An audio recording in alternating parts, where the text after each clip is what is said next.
அண்ணா load வந்தது எல்லாத்தையும் இறக்கி வச்சாச்சு. காசு கொடுத்தீங்கன்னா கிளம்பிடுவேண்ணே. நீ போப்பா, நான் கூகுள் பேல உடனே காசு அனுப்பிச்சு விட்றேன்.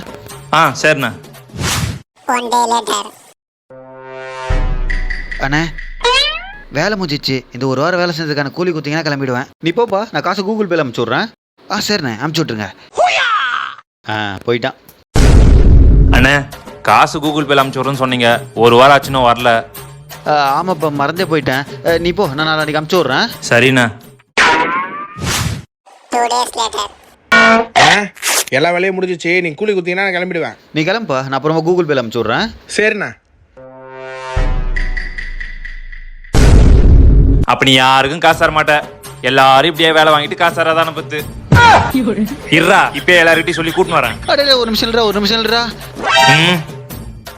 அவங்கள விட்டுறா, நான் வேணா நீ வேலை செஞ்சது காசு கொடுத்துட்றேன். வேணா 100 ரூபா எக்ஸ்ட்ரா போட்டு கூட தரேன்டா. தயவு செஞ்சு நீ யார்கிட்டையும் சொல்றாதடா. சரி கொடு. இந்தா வரேன்.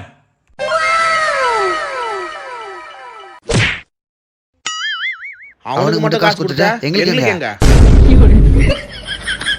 பைபிள்ல கோத்து விட்டு போயிட்டான் போலயே. இப்போதைக்கு என்கிட்ட காசு இல்லடா.